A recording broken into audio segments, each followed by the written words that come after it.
están? Buenas tardes, una edición más de Sin Vueltas aquí a través de Unicanal. Pedro, ¿cómo estás? Buenas noches. Todo bien, todo bien. Bien, todo muy bien. Sí, señor. Muy elegante, Pedro, ¿eh? Te agradezco, te agradezco. Se nota la mano, ¿eh? No, es claro. Sí, se nota la Mucha mano. información ahí. Muy bien. Mucha información. Una tarde Sí, cargada señor. de información que lastimosamente hay alguna que no voy a poder trasladársela a la audiencia. ¿Cómo estás, Mariana? Bien, Toto, un saludo a toda la audiencia de Sin Vueltas. Hoy, Día Internacional Mundial de la Lucha contra el Cáncer del Mama, y nosotros nos sumamos, por supuesto, como equipo también. Nos sumamos con el lazo rosa. Pedro, insisto, muy elegante, ¿eh?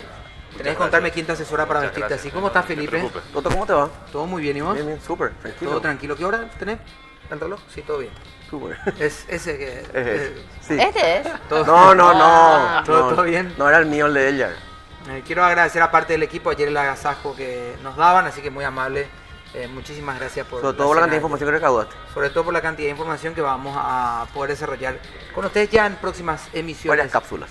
Bueno, hoy ya lo anticipaba Mariana, el Día Mundial de la Lucha contra el Cáncer de Mama, y por supuesto le vamos a dedicar todo el programa a esto, y voy a presentar rápidamente a los invitados, después ya las preguntas, porque a diferencia de otros programas y otras ediciones de Sin Vuelta en donde generalmente los temas tienen una confrontación, este es un espacio hoy específicamente para la información, que es lo importante, sobre todo en esta situación que atraviesa muchas mujeres paraguayas y está como una de las principales causas de fallecimiento, de muerte de mujeres y hombres en el país, también eso hay que aclarar. El doctor Julio Rolón, director de INCAN, nos acompaña. ¿Cómo está, doctor? Buenas noches. ¿Qué tal? Buenas noches, un saludo al panel y a la audiencia. Gracias por la invitación. No, por favor, doctor, rápidamente si podemos dar números, por más frío que parezca, los números a veces dan un impacto en las personas. ¿Qué números se pueden dar acerca del fallecimiento o las detecciones de casos en mujeres? Y hasta la fecha, Hombres, ¿verdad? hasta la fecha nosotros tenemos en el 2017 475 nuevos casos de cáncer de mama. Y si hacemos una comparación desde el 2011, 293 y ahora 475, o sea, hubo un aumento interesante. Y el año pasado aproximadamente fallecieron 350 personas por cáncer de mama como estadística del Instituto Nacional del Cáncer. En general se piensa que hay aproximadamente 1.200 casos nuevos al año, juntando todas las estadísticas de todos los hospitales. 1.200 casos al Nuevos año. Estos al año. 400 corresponden a la enfermedad que fue creciendo de alguna forma, o la gente fue tomando conciencia. Eso es Y- importante aclarar, no es que aumenta la incidencia de Claro. una manera desproporcionada, lo que pasa es que aumentamos los niveles de prevención y promoción, y entonces la información llega más y la gente se anima más a consultar precozmente, porque la consulta precoz es lo que cambia el pronóstico. Entonces es como que hay más gente que se anima a consultar y hay más diagnósticos por eso. Voy a ir hasta el otro extremo de la mesa también para saludarlo al doctor del mismo. Sí, doctor, ¿cómo está? ¿Qué tal? Gracias por Mucho acompañarnos. gusto. Gracias a ustedes por la invitación. Bueno, doctor, le vamos a preguntar, doctor, en un rato sobre la especialidad y sobre todo cómo se afronta el después dentro de la enfermedad, ahora y los procesos quirúrgicos también que vamos abordando. Está con nosotros Susana Rojas, ¿sí? Bueno, tu madre vos sos familiar del paciente, ¿fue tu mamá o? Mi mamá. Tu mamá. Es mi mamá. Que está la señora acá, usted es la señora del Rosario Rodríguez, Sí. que está con nosotros, la señora del Rosario. Ustedes nos van a contar la experiencia de cómo es llevar esto adelante. Voy a arrancar primeramente con las preguntas, Pedro, y después con Felipe. Sí, el doctor Julio Rolón, ¿qué tal? ¿Cómo le va? ¿Cómo estás, Pedro? Estás dando cifras, ¿no? 350 o 368 personas, tengo entendido. Esto es entre hombres y mujeres. ¿Y es así, entre hombres y mujeres, o son mujeres las El 99% afecta a mujeres, y 1% Ahora, a varones. con respecto al incremento de las cifras, ¿a qué ustedes se estiman esto? Porque se hace campaña, se dice, mira, este es un mal detectable y si detecta a tiempo es altamente curable en un gran porcentaje. Sin embargo, las estadísticas indican que los casos van subiendo.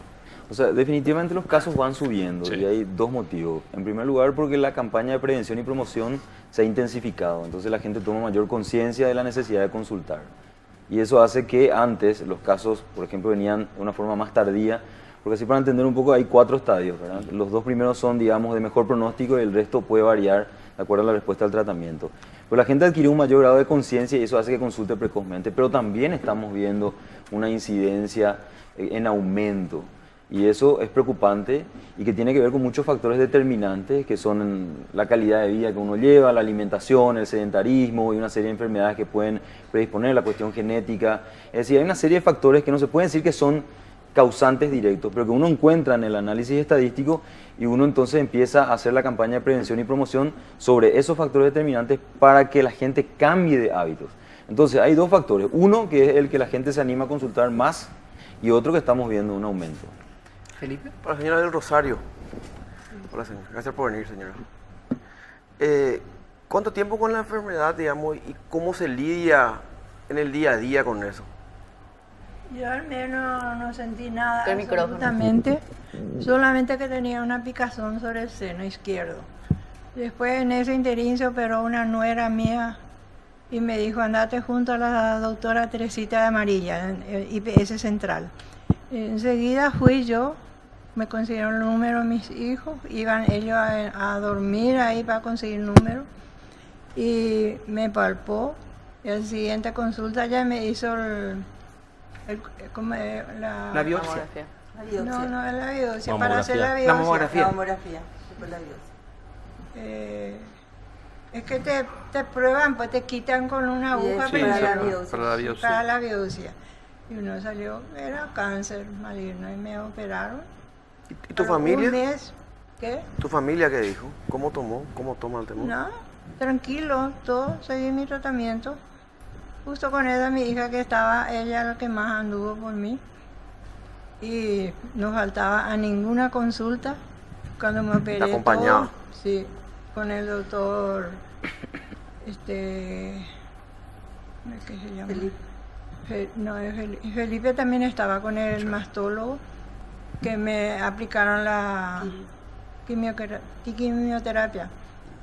Tuve 6 sesiones. Ujú.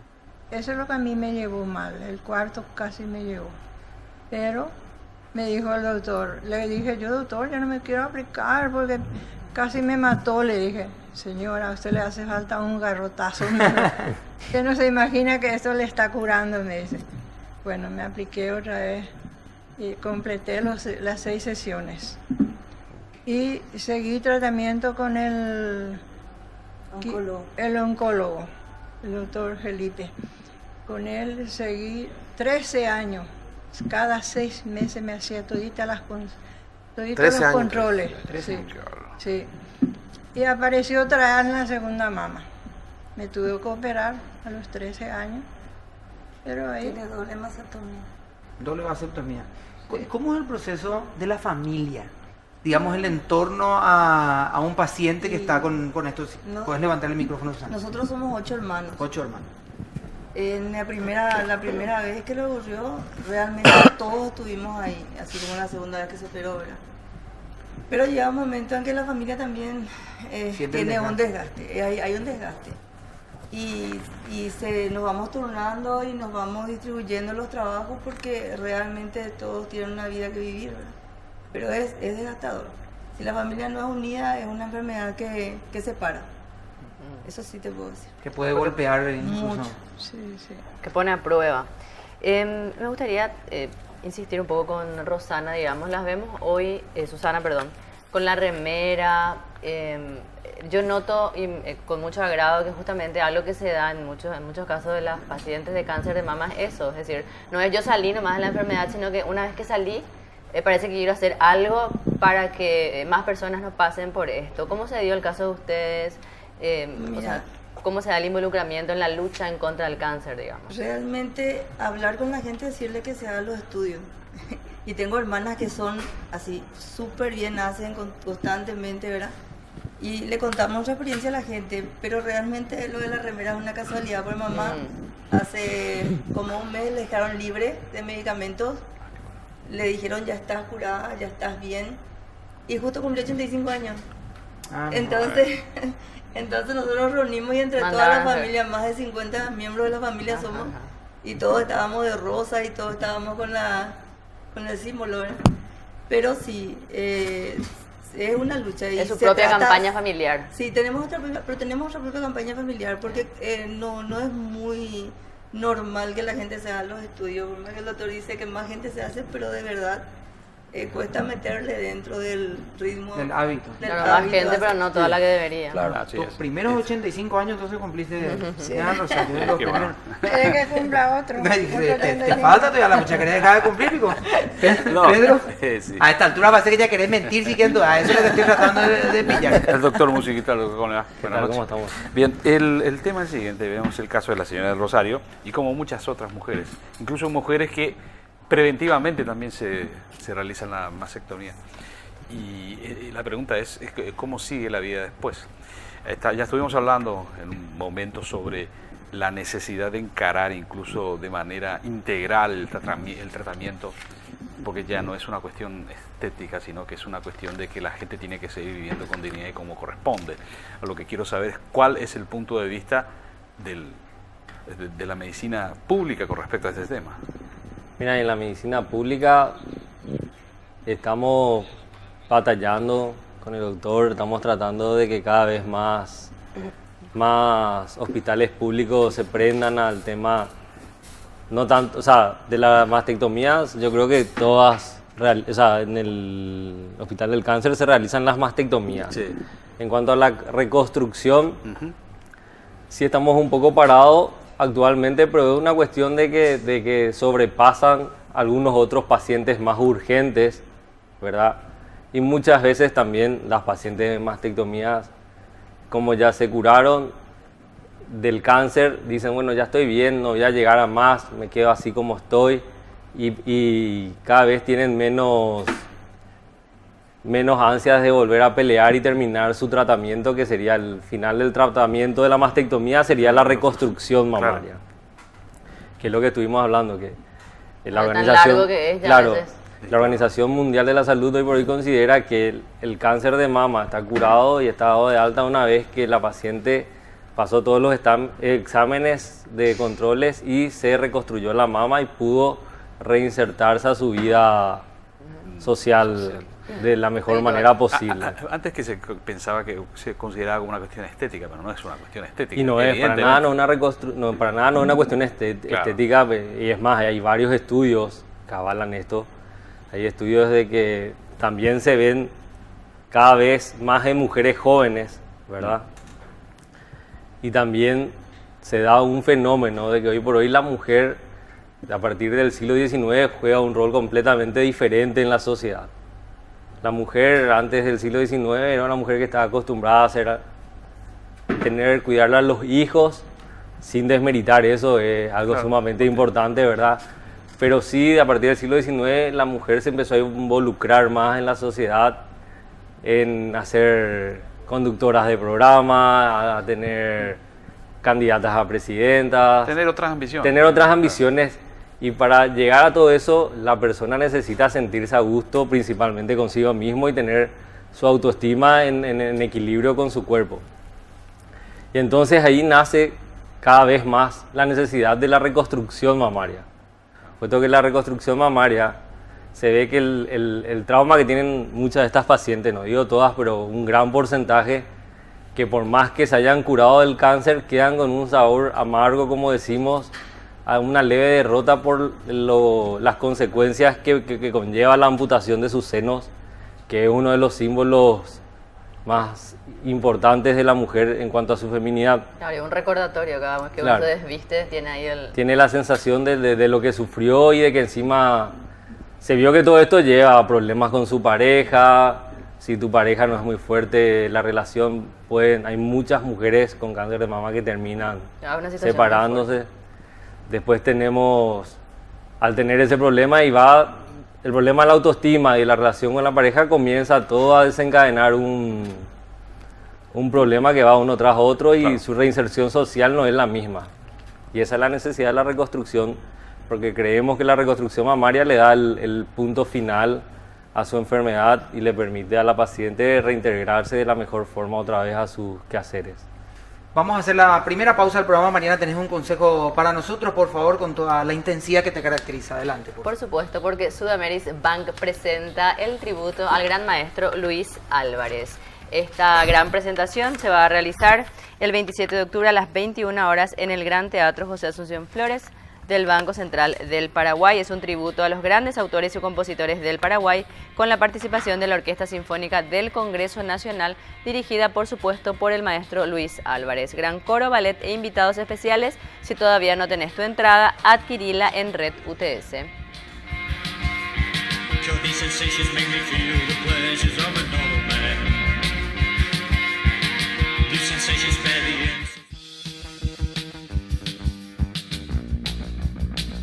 Tenía tu...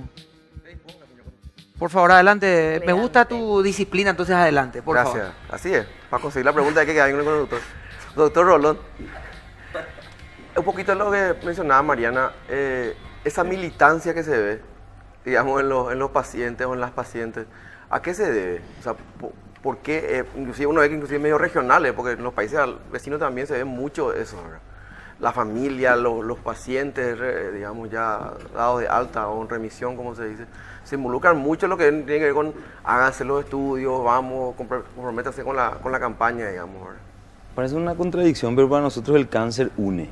O sea, une a la familia, une al entorno cercano, a los amigos y por supuesto nosotros como equipo médico también nos sumamos. O sea, genera un sentimiento de solidaridad. O sea, uno expresa al máximo su relacionamiento solidario con ese ser humano que entra en una situación muy difícil. Y uno, en la experiencia, yo estoy hace 2 años como director y he notado 3 tipos diferentes de poblaciones que consultan. Los que no tienen absolutamente ningún recurso y la primera y única opción es el sector público y le brindamos todo, le ayudamos como a todos. Después los que tienen medios, una clase media trabajadora, pero llega un momento, porque esta enfermedad no solamente destruye el ámbito social de la familia, sino también el ámbito económico, que es un aspecto un poco más frío, pero es una realidad. Hay familias que pierden casa, bienes, con tal de sostener un tratamiento y cuando ya no pueden, vienen al instituto. Y otro que hemos identificado, que es muy reducido, pero ya empezamos a ver, que es la gente que tiene muchos bienes, pero no tiene liquidez, o sea, no tiene dinero. Entonces te vienen y te plantean si durante un tiempo le podemos ayudar a sostener el tratamiento, inclusive después devuelven. Muchos lo hicieron. Entonces, digamos, a todos se le brinda el mismo tratamiento y vemos que en todos esos ámbitos de la sociedad reina algo en común, que es el amor alrededor de ese paciente. Y eso es lo que genera ese compromiso, que se traslada después al ámbito social y las personas se convierten en luchadoras. Son agentes de transmisión de una información positiva para concienciar y nosotros aprovechamos eso, nosotros nos unimos. Básicamente el trabajo lo hacen las personas que están más cerca de los pacientes con cáncer. Nosotros los orientamos, pero ellos son los verdaderos agentes de esa comunicación efectiva. Y eso es lo que se ve, eso es lo que se palpa en el día a día. Por eso la experiencia acá de la querida señora es justamente eso, de la solidaridad en primer lugar de la familia, después los amigos y después el resto del equipo médico, pero es así. Es lo que Susana notamos. y Ña Rosario, estamos en una época ya de mucha información, ¿verdad? En donde hoy en la televisión muchos tienen el lazo rosa, hay actividades, digamos, de alguna forma. 13 años atrás era absolutamente distinto, ¿verdad? No se vivía como hoy se vivía, hasta casi una fecha festiva, se puede decir, más allá de lo que se esté compartiendo. ¿Qué es lo que a ustedes le mostró esta enfermedad que ni siquiera está en los materiales? Que hoy no se comunica, que ustedes dirán, yo quiero que comuniquen esto también. ¿Qué es eso que ustedes como familia creen? Esto me parece que falta y hay que insistir acá. Y la verdad que nosotros... Tu micrófono, Lore. Perdón. Mira, hoy en día realmente se comunica mucho. Lo que no sé por qué no hay una conciencia mayor. El doctor dice, hay más gente que se van, pero hay mucha gente que no se va, ¿verdad?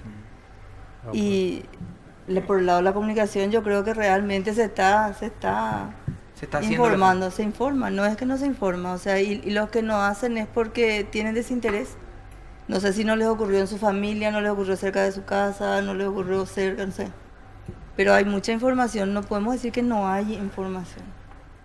O sea, no sabría qué decirte qué más haría la gente. No, o sea, a nivel de comunicación, digamos, está el trabajo, hay que esperar que eso, con el tiempo de eso... Sí, nosotros tuvimos la experiencia de estar en IPS. Nosotros todo el tratamiento en ambos años hicimos en IPS. Lo que sí vimos dentro ya del tratamiento es que como hay demasiada población de personas enfermas, los doctores de repente ya miran el expediente, bueno, hace esto. Mi mamá se le había detectado hacía ya 2 años la variación en sus rangos tumorales para la segunda vez que le vino el cáncer, que no fue una metástasis, fue de nuevo. Y el doctor, era tanta la gente que tenía que entraba, qué medicamento era que tenía y carga. Y esa es una realidad en IPS. ¿Qué pasa entonces? Se vuelve a tener ella el cáncer, vuelve a operarse y estuvo en un grado de riesgo mayor porque al ser grado 3, creo que se llamaba, ya tenía que operarse, pero ya no se podía hacer la quimioterapia. Era, ojalá hayamos quitado todo el material. ¿Entendés? Entonces, eso sí faltaría por la parte médica. En mi experiencia con IPS, ¿verdad? Porque nosotros tuvimos que insistirle muchísimo al doctor hasta que llevamos todos los estudios a otro médico y ese médico fue el que detectó la segunda vez. Que tengan un poco más de tranquilidad, si paren un poco más la pelota y miren realmente cómo está ese paciente en su contexto general. Para darle un poco más de oxígeno a los médicos también, la sobrecarga de trabajo. La sobrecarga de trabajo es terrible. Sin duda. Pero no normal que podemos afecta a llegar. los médicos también, ¿verdad? Llegamos al mismo grado de cáncer que llegamos la primera vez. ¿Y por qué se le hizo caso? Porque entre las personas que estábamos más cerca llevando veíamos que cada vez sus rangos tumorales variaban más, que cada vez se darían más puntos en su estudio. Y por eso nosotros insistimos, pero el doctor no nos iba a hacer él los estudios adicionales porque él ya no miraba. Claro, no. Ya no observaba, ya no analizaba. Sí, tiene que humanizar un poco el proceso, Totalmente ¿no? en piloto automático. Piloto automático. Claro. Para Del Rosario, hiciste el tratamiento, nos contaste 13 años, o sea, digamos 13 años de controles, sí o sí. En algún momento, o sea, ¿cómo te determinaste a ser tan disciplinada? Porque, digamos, en 13 años quizás podías haber dicho, no, ya está, ya me curé, no hay riesgo, pero yo creo que tu disciplina hizo justamente que a tiempo hayas advertido la segunda vez, ¿verdad? ¿Cómo hiciste para ser tan cumplidora? La segunda vez me dice el doctor Felipe, señora, se tiene que ver a usted su mastóloga, que nunca me dijo él. Entonces recurrimos a la doctora Elena.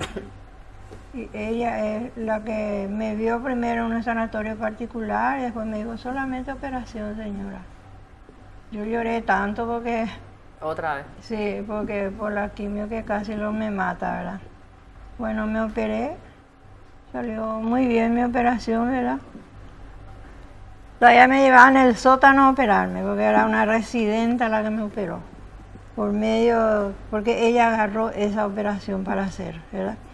Pero después recurrimos a la doctora Magdalena y nos dijo, bueno, el doctor Felipe que me atendía anteriormente dijo para que me apliquen otra vez la quimio, ¿verdad? Y tomar con la pastilla. Y ella le agarró, leyó bien mi expediente y dijo, no, ella no puede hacerse. Y le llama ahí al instante al doctor y le dice, vamos a tener una reunión, doctor, porque esta paciente no puede volver a aplicarse la quimioterapia, porque en la primera puesta se va a morir ella. Tenía problemas cardíacos que no fue analizado al momento. Tenía problemas cardíacos que no fue analizado al momento por el oncólogo. Entonces ella no iba a pasar la quimio porque era muy fuerte. De hecho, no nos podemos quejar de que no gastamos prácticamente nada. Eso sí, es una tortura en IPS, pero no gastamos. Pero sí fue para mí que el doctor, o sea, que el hecho de que no le den el tiempo suficiente al doctor fue un problema. Y respondiendo un poco lo que le preguntaste a mamá, es la persona más disciplinada que existe. No existe un horario, un medicamento que ella no tome en forma. No es de las personas que se le pasan, no es que tiene más pastillas, la que tiene que tener menos pastillas. Su disciplina fue fundamental en esto. Marcó la diferencia. Marcó la diferencia y nos exigió a nosotras, porque ya estábamos también fatigadas y nosotros ahora teníamos que correr, irnos de madrugada, llevarle más temprano, llevarle más tarde, conseguir turno en vez de en 3 meses, usar todos los amigos que existían para conseguir por lo menos en 15 días y eso era fatal. La gente que no tiene amistades no consigue. O tenés que tener dinero para mandarle a hacer los estudios de forma privada. O sea que el lamentable pasa así. Mi papá tuvo también un problema también con una actitud de un médico. Que realmente uno dice, este médico que no es médico, es un tipo que viene, cobra y se va. Entonces tiene un tema de próstata, cosa que podemos tener los hombres en cualquier momento, ¿no? Pasado cierta edad. Pero yo creo que la persona es esa, tiene que ser insistente y no conformarse con la primera opinión y ver bien clarita la actitud del médico que te está atendiendo, porque eso te puede costar la vida. Así mismo. Permiso, ahí la doctora me dio tamoxifeno para tomar por 5 años y tomé todo hace como 22 días por ahí que ya terminó me ahí. dio de alta. Usted ya es un paciente sano, me dice. Qué bueno. Usted va a venir dentro de un año, creo que me dijo. Sí, un año. Dentro de un año, otra vez, para hacerte tus estudios, pues todo está muy bien, porque se me hizo todos los estudios y salió perfecto.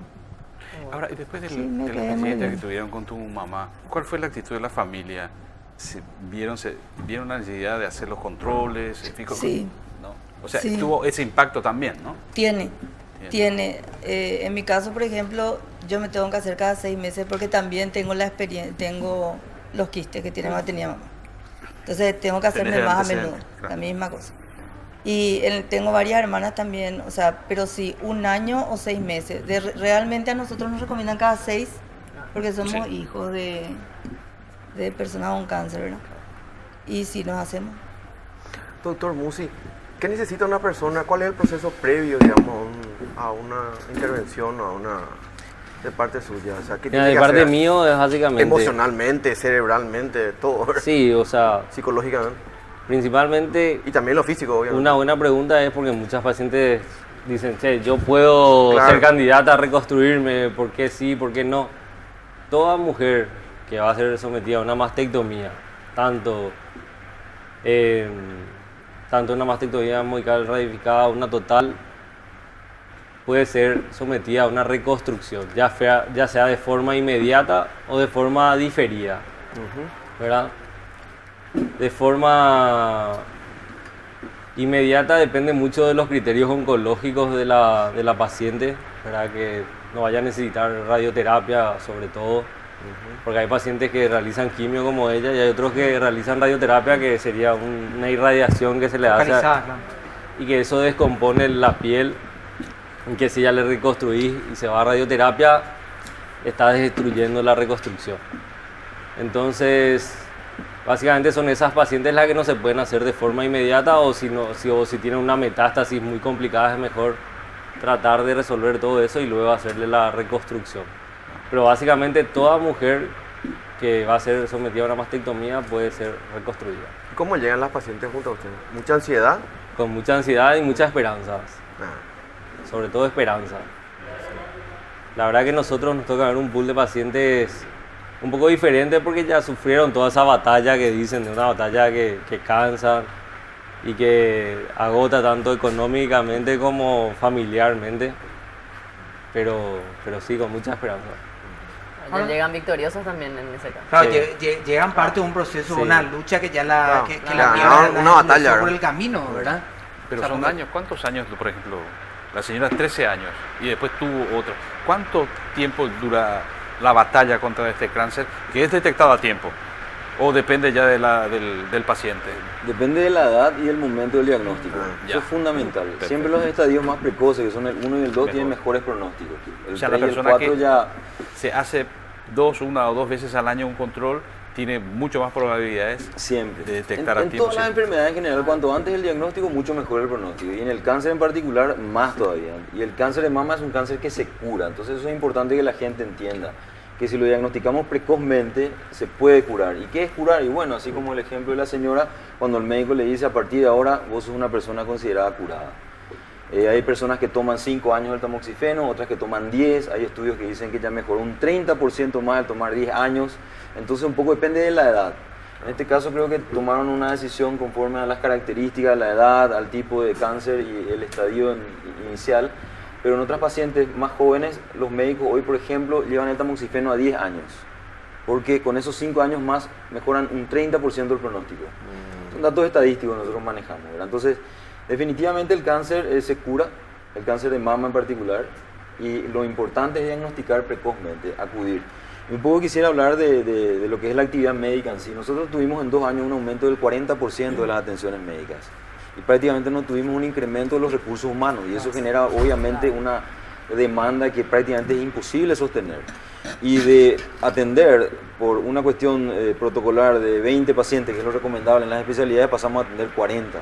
Obviamente ahí aumenta el riesgo de las posibilidades de que se escape algún detalle, ¿verdad? Pero entre no atender y atender con ese riesgo, creo que el costo-beneficio siempre va a ser a favor de atender. Lo ideal es ir formando mayor cantidad de recursos humanos en oncología, que eso lo vamos a ir haciendo. Y eso es parte de una política que nosotros estamos implementando hace 2 años. Es decir, queremos transformar un poco lo que es la política general del cáncer en Paraguay, dependiente del ministerio. Es un trabajo arduo que exige la colaboración de todos, pero hemos tomado la iniciativa y vamos a ir trabajando con los pacientes y sus familiares. Vamos a hacer una nueva pausa y a la vuelta tenemos, por supuesto, programa. Está lloviendo, señores. Sí, señor. Sí, está lloviendo. Esperen que pare antes de salir ustedes, pues se pueden derretir. Vamos a la pausa y ya volvemos.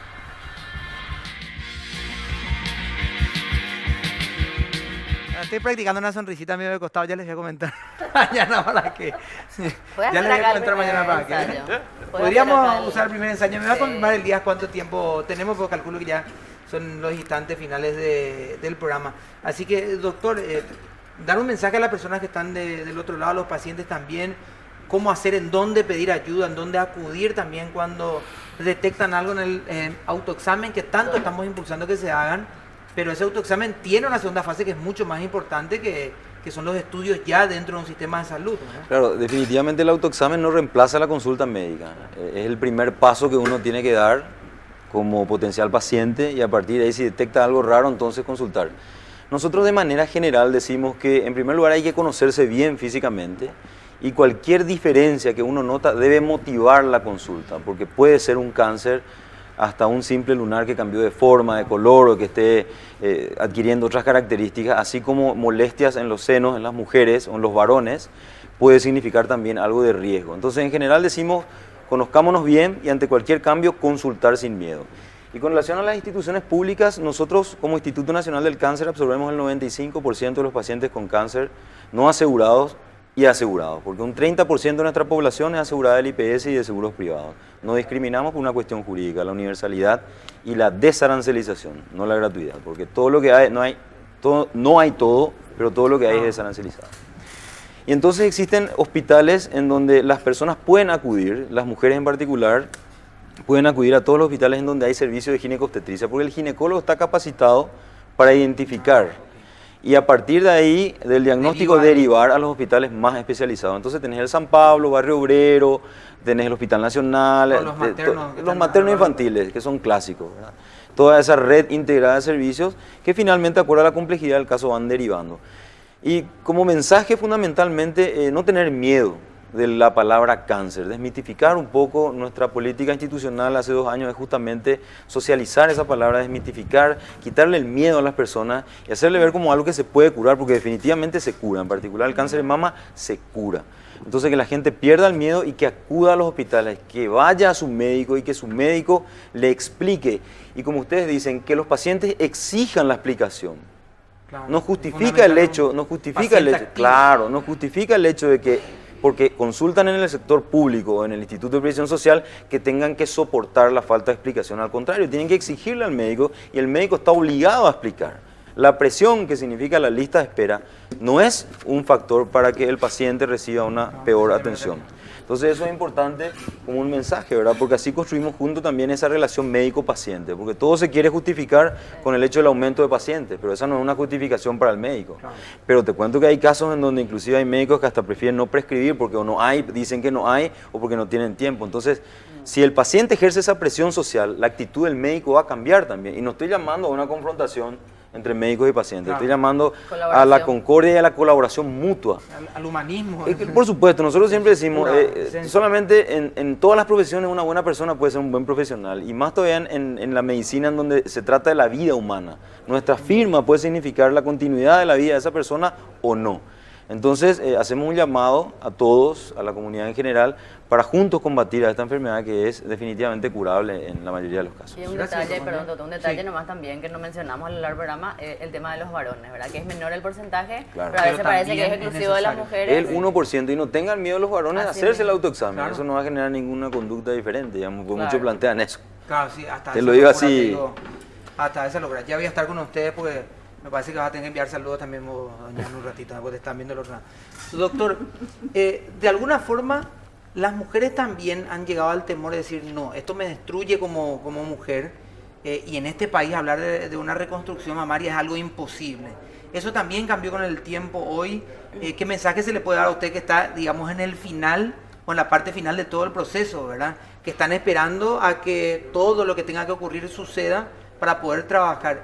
¿Qué se les puede decir también a partir de ya a los pacientes, a las mujeres y a los hombres, ¿verdad? Mira, que sobre todo no tengan miedo, porque muchas veces llegan extenuadas o extenuados al final y dicen, a la pucha, prefiero quedarme nomás así que tener que volver a comenzar de vuelta en una cirugía, porque tampoco la reconstrucción es inmediata que ya salís. Normalmente son 2 o 3 pasos de reconstrucción. Que no tengan miedo porque está demostrado que se van a sentir mejor, porque muchas veces dicen, me quedo nomás, me trago de repente la amargura que le dejó el cáncer de mama, o me trago nomás esto, y muchas veces también al entorno familiar que les apoya la reconstrucción, porque también es una cuestión que le dicen, che, mamá, ya te curaste el cáncer, quédate nomás ahí, pero no se ponen en el lugar de la paciente y todas las trabas que le produce quedarse nomás ahí, que les ayuden a llegar al final y que ellos también tengan la certeza de que llegar al final es lo mejor. Doctor, muchísimas gracias. Gracias a ustedes. Este día de lluvia. Susana, y antes de hablar con tu mamá, sé que te están viendo del otro lado ahí, seguramente tus nietos. ¿Cuántos nietos tenés? O si tenés 8 hijos, imagino tener una cantidad de nietos estarán Llegamos a pendientes. 57 más o menos en la familia. ¿Pero el primer círculo? Hijos, nietos y bisnietos. Ya. Menos mal que no son parientes míos, Hombre, si no, esa que mañana. imaginar el sábado explotaba. Menos mal que no son Por parientes. supuesto que aguanta. Susana, ¿qué le puedes decir a los hijos? Más allá de los pacientes, ¿qué le puedes decir a los hijos o a los nietos o a bisnietos, porque te toca, digamos, esa condición, cuando alguien tiene que decir mamá, abuela, papá, porque esto es transversal, tiene cáncer?